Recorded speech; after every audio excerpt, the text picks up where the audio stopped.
So you might be asking yourself, why is he holding an axe? Well, I wanted to bring a prop into this video because it makes me think of that old quote they give to Abe Lincoln. If he had 6 hours to chop down a tree, he would take 4 to sharpen the axe. Well, there's many interpretations to what that means, but here's what it means to me. That sometimes it's better to slow down than speed up.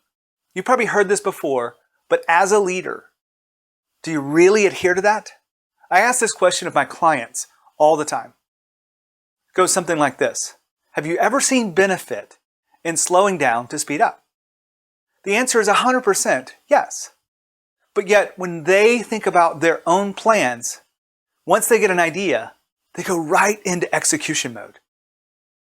And sometimes, they've got to slow down to speed up.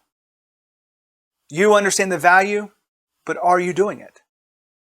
I started this whole video about this quote from Abraham Lincoln about if you had 6 hours, you take 4 to sharpen it. He's slowing down. The main reason behind that, he's getting perspective. He's not just using his energy and hard work to put through it. He's like, you know what? Let's sharpen the axe. Let's do this smart, not just do it hard and fast.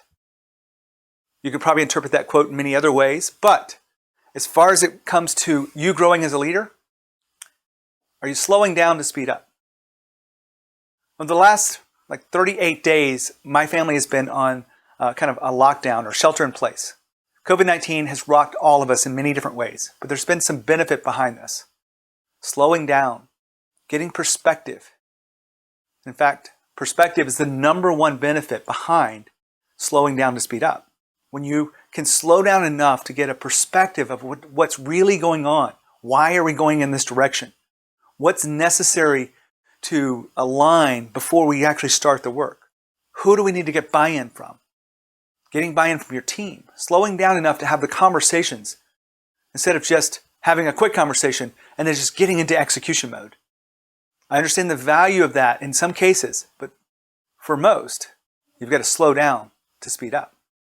I share this with you because a lot of leaders are faced with a different perspective today than they were 3 months ago and 3 years ago.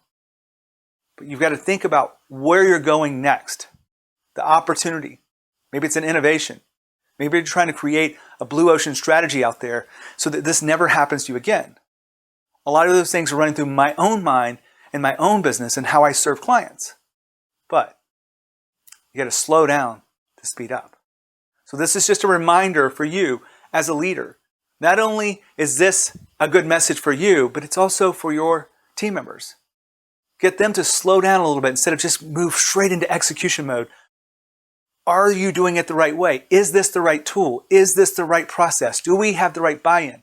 Do we understand why we're doing it? All of these are valid questions to give you a better perspective about how you're going to move forward and how you're going to grow as a leader. My name is Gene Hammett. I bring you behind the scenes once a week from my podcast, Grow Think Tank.